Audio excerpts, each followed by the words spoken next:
underdogs, underestimated, we the ones.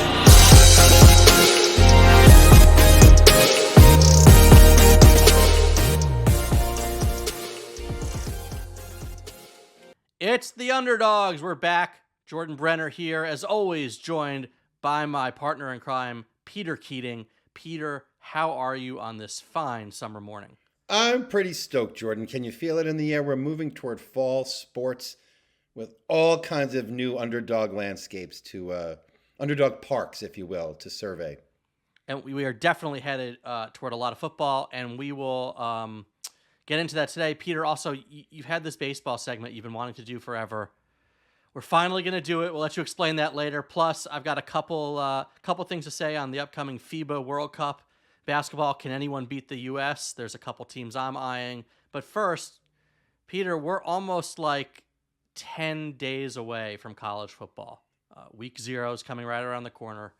And last year, we had some fun taking a look at teams outside of the top 25 who could possibly make a run to the college football playoff.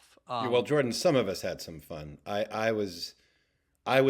hate to make excuses. I happened to be out of town the week you cooked up this predictive scheme. Got back. I don't feel I was briefed well enough. And for the entire college football season, I believe last year you made fun of me for picking as my deep underdog to come out of nowhere and contend for a national title. I may have picked USC, or at least I tried to until I was banned. Well, the rules were pretty simple. On the grounds that they were, I believe at the time they were ranked 15th, and apparently that was not deep enough to say this team's making the Final Four for some of the how can I put this? Some of the cranks who came up with this idea. But this year, and as a matter of fact, as we discovered before talking about this show, Are you done? I was ready to make the same exact mistake this year. So. Yeah. I've had some trouble in the past, but I understand you're psyched and ready to go. Yeah, it's a really complicated task. You have to take a team that's not in the preseason top 25 and make a case for them to finish in the college football playoff. And what we did was we looked up since 2010. We actually added a 7th team to the mix. Last year, TCU became the 7th team that was not ranked in the preseason to finish in the top 5 at the end of the season. Run through those teams real quick. It was 2010 Stanford, 2012 Notre Dame, 2013 both Michigan State and Auburn, 2016 Penn State, 2021 Michigan, 2022 TCU. And we found a few commonalities among those teams. Almost all of them at one point in their 4-year cycle had a top 10 recruiting class nationally. Hardly anyone other than TCU last year and that 2010 Stanford team ever had a recruiting class that was ranked outside of the top 50 in the 4-year cycle of players at that time. And one of the big things we found was that 5 out of the 7 teams had a new offensive coordinator or defense. Actually, I take it back. Every team had a new coordinator. And this is big. Jordan, I mean, pause a moment here to go over just how big a deal this is, because we assume, I think rightly in most cases, that college football is becoming ever more top heavy, right? That it's harder to crash this party as an outside team, between the playoffs, between realignment, between all kinds of things. The rich get richer, but there have been this no longer just a handful, 7 teams that did, and they have some stuff in common. So to be able to predict those, or at least figure out what the route is that they've taken, is kind of cool. Well, and to your point, I think maybe the transfer portal is making things a little wackier, adding a little more chaos, a little bit to reload on the fly. I think when we look at Colorado next year, not this year, that may be the ultimate test, because they're just completely redoing their program with transfers. But I think it's also advancing expectations a little quicker than it's advancing reality. Right. There are some fan bases who expect that when they get a new coaching regime in, everything's going to improve like that recruiting will take place right away, that they'll sign, almost like you can sign a whole bunch of free agents, right, and remake your team in a single season.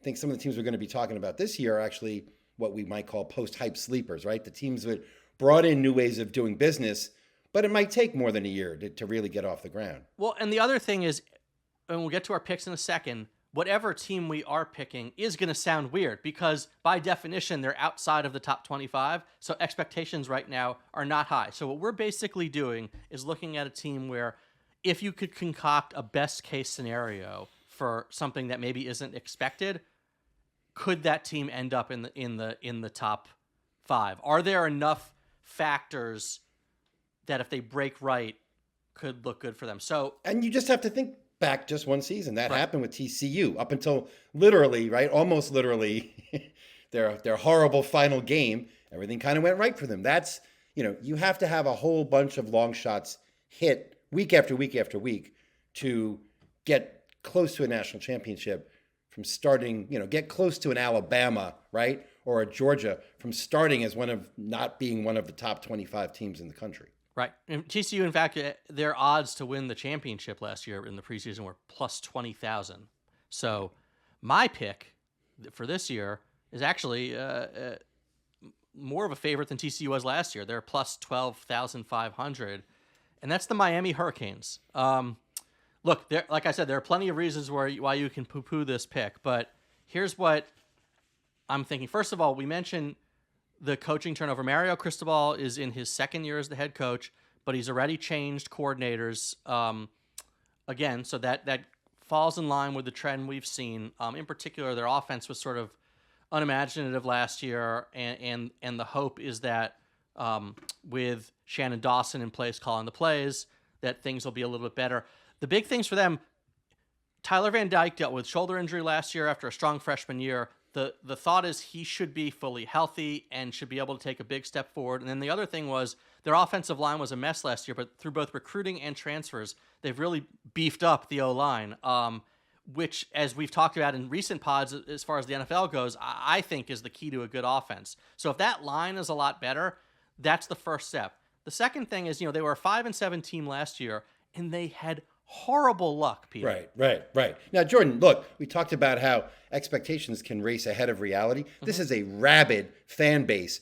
They were ready. They're hungry. They still are for change to dramatically improve things instantly. Right. Well, what they got was a team that struggled for many reasons, as you pointed out, but also had terrible luck. Jordan, Miami, when either team fumbled in Miami's games last year, Miami recovered those fumbles 29.4% of the time. That's the second worst rate in college football, and it has nothing to do with how hard you're playing, how well you're coached. This is random. It literally, like the balls that are fumbled, luck is random. We know that. Peter, can you name the only team that was? Peter, can you name the only team that was worse? That was Miami. Miami was 130th out of 131. Which team had a lower fumble recovery rate? Louisiana Monroe? No, it would be the Arizona State Sun Devils. So wow. So we should be looking for a surge from them. Yes, perhaps. This year. Miami. All right. So you take injury luck, fumble luck. Hope those normalize. Better play calling, potentially healthy quarterback. Okay. In addition to that, the eighth best recruiting class you add to that. That's what I'm going to now. Okay. They've had a top 20 recruiting class each of the past 4 seasons, including number 7 this year, incoming freshman. Now, we have to temper that by saying, obviously, a lot of those players have left as transfers. The transfer portal doesn't work only one way, but they do have the 7th ranked transfer class coming in too. So the point is, Cristobal is a good recruiter. There's talent in the program. Some of it may be young. Some of it may be inexperienced. That's why you would say, well, they're a year or two away. But as we've seen, some teams defy expectations, and there are reasons to think where if that breaks right, Miami could be one of those teams. The last thing I'll say, they have a very, very easy early schedule. If they can find a way to beat Texas A&M in week 2, there's a real possibility they could be 5-0. And we've talked a lot about how sometimes win before they get good. So if you're coming in 5-0, you build confidence, belief in the coaches, belief in the program, belief in each other, then maybe when they get to some of their tougher opponents at North Carolina, against Clemson, etc., they're rolling at that point. So I think they're a little further along than your analysis even suggests, because they're returning 16 starters. So this is not a case. Actually, programs tend to not do that great when they just replace everything all at once. When the coordinators change and the coaches change and the quarterback changes, they're bringing back, I think, 10 starters on the offense. And the only thing they're changing really is about how the program's run is the coordinators. And that has stood out, like you mentioned before, as something that the teams that take a big leap have in common. So that's what needed to change. Seems like that's what's changed. And I want to take a look at a couple of the teams I chose Miami over. But first, Peter, give me your underdog pick to crash the party. Let's take a much, much longer shot than that, okay? Because, Is it Tufts? Are we going with Tufts? Not going with Tufts, Bucknell, or Northeastern. Does Northeastern still have a football program? I don't think so. I think they got rid of it when I was at Tufts, actually. Just look at some straight up numbers, okay? There were 3 teams in all of college football last year that outscored their opponents, but yet somehow finished under 500. One is Oklahoma, who I also love to improve. They're the number 20 team in the AP poll. Yes, again, a team that you tried to take. I would have taken our one rule.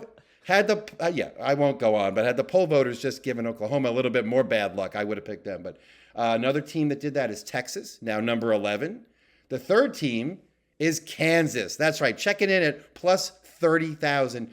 This is a fun team. I believe if you're going to pick a really long shot underdog, you have to believe in a style, or you have to find somebody who's a lot of fun to watch, because these games are going to be stomach churning in good ways and bad ways. I mean, Kansas got to a bowl game for the first time in forever last season, and they lost 55-53. That is emblematic of a lot of things that happened with them. Now, look, they're returning 17 starters. They have a terrific quarterback, Jalen Daniels, 18 touchdowns, 4 interceptions. He got hurt, so he did some bad luck there. They got Devin Neal as a running back, more than 6 yards a carry. They were 5-0. They were ranked. They hosted College Game Day, and then everything fell apart.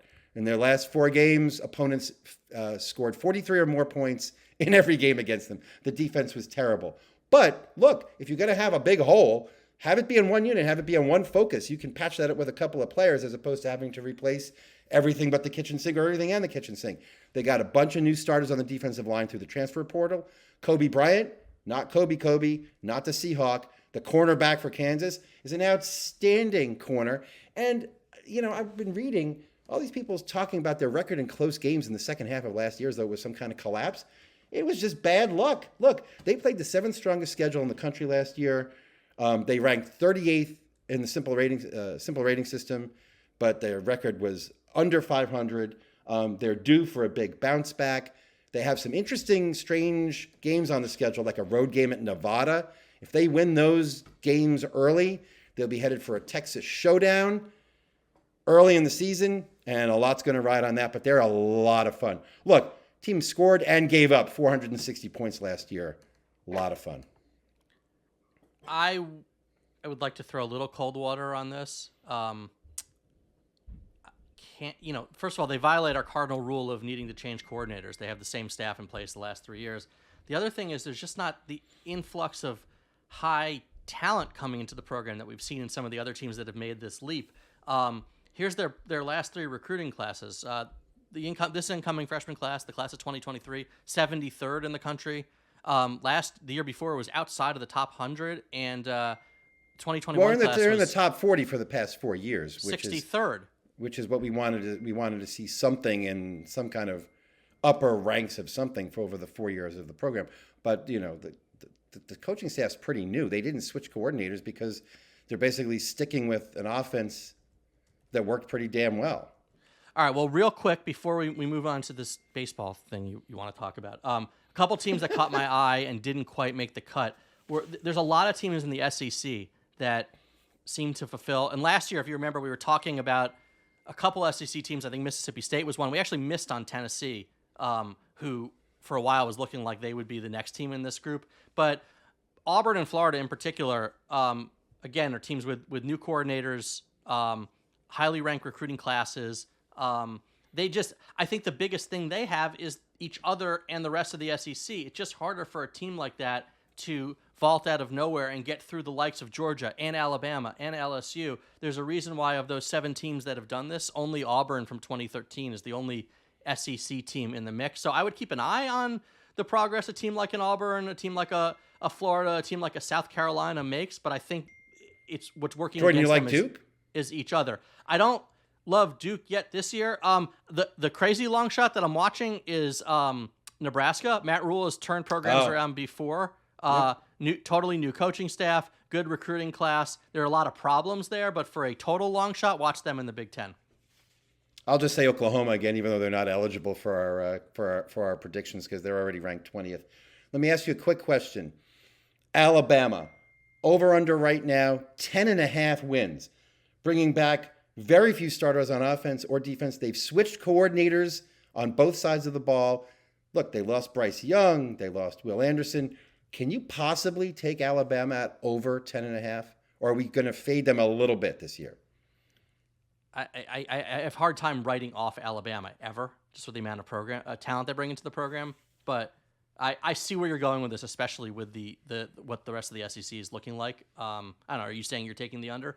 I'm saying I'm going to have to take this inspirational underdog segment and wrap it up by fading Alabama. Yes. All right. Well, maybe that'll give everybody. Maybe there'll be an extra win or two around the schedule for everybody else. That's the nice way to say it. There you go. We heard it here, and here you'll hear some baseball next.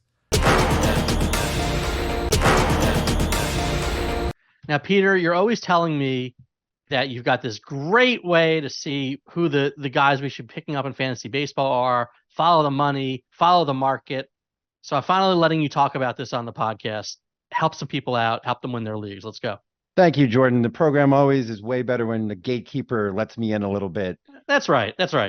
Jordan, I've spent my permission. As you know, I've spent a long time looking for anyone who spends as much time as you or I do late at night looking up fantasy baseball picks that might be ahead of the pack and worthwhile. I think I finally found a group of people.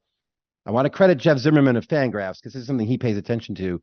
There are high stakes leagues out there where you have to pay $2,500 to $15,000 to get into a league under the umbrella of the National Fantasy Baseball Championships. People spending that kind of money actually work harder than probably even I do at trying to dig up new fantasy baseball prospects. Yeah. It's like legal insider trading in the real world.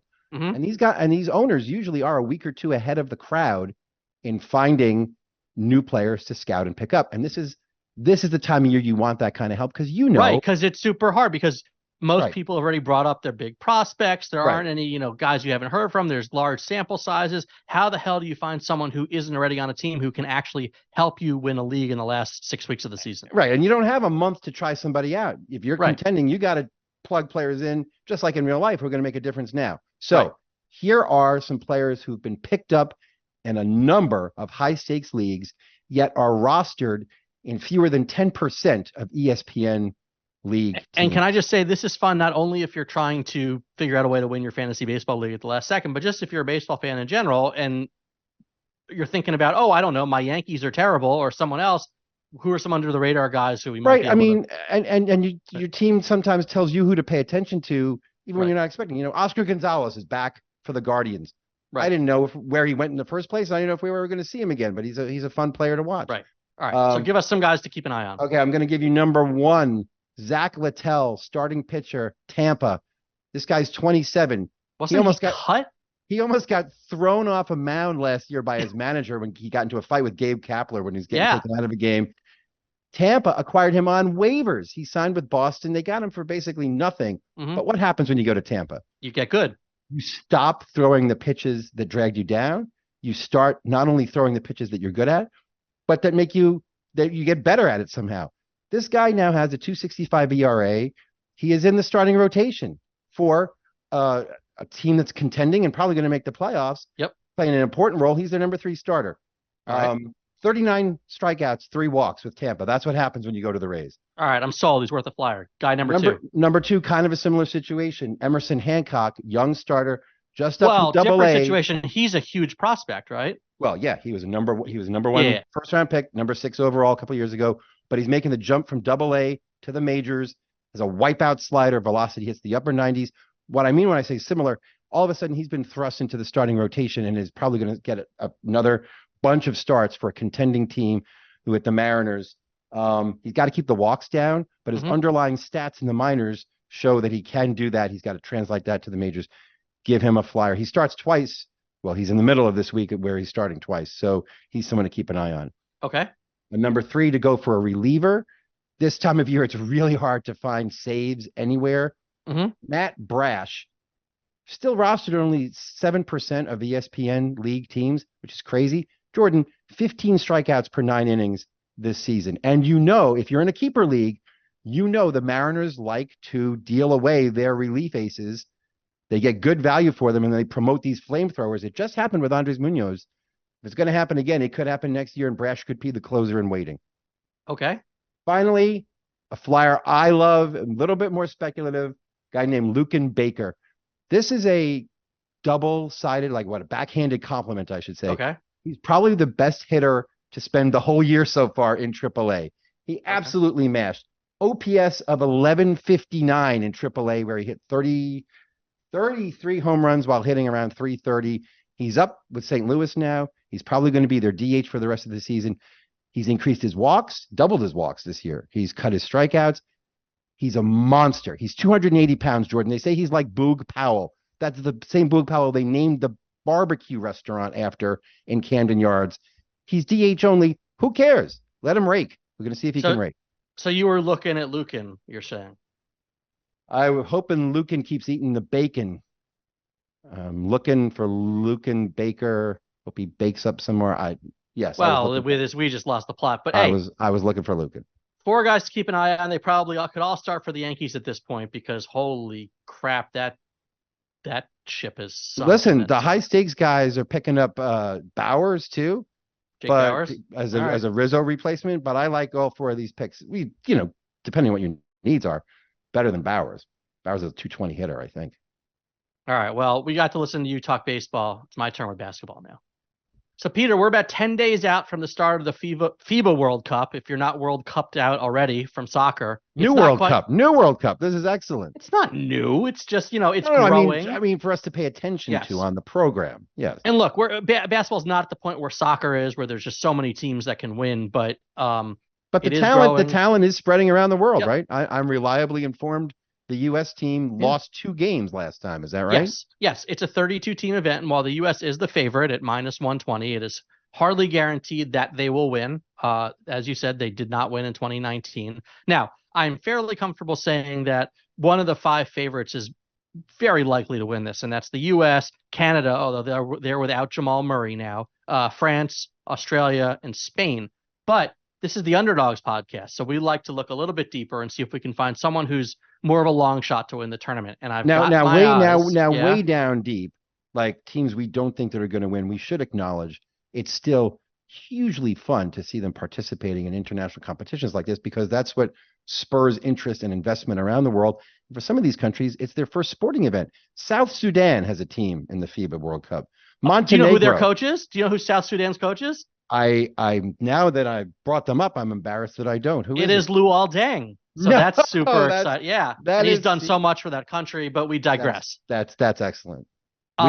He should be a guest on the Underdogs podcast. Yes, absolutely. But I've got my eyes in old Bavaria. Jordan, your pretzel logic is about to capture us once again. Look, Germany is plus 2,500 to win the tournament. It is, again, not likely they will win, but if we have to take someone outside of those top 5, that's my team. They've got a nice mix of international success so far. They went 10-2, I believe, in European qualification play. They've got Mo Wagner, who is an experienced international player. His brother Franz Wagner, budding NBA two-way star. Other NBA players, Dennis Schroeder, Daniel Tice, even Isaac Bonga has experience in the league. So they're not going to be intimidated, which is the first step, okay? Is this the World Cup of classical music? They got 2 Wagners. They got a Liszt and a Beethoven in there, yes, too? Mozart is playing power forward, although he wasn't German. He was Austrian. Well, if it were the soccer version, it would be Bach. They'd be playing the backs, Which reminds me of the old World Cup of philosophy yes. sketch, but yeah.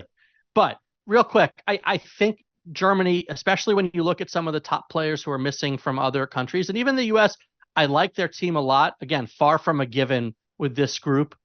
There's enough star power and experience play and international success to give Germany a chance at plus 2,500. Are you with me on that? I got one big question for you. Okay. Does the U.S. have the talent on the roster this time to counter the big men who've given them trouble in international competitions earlier?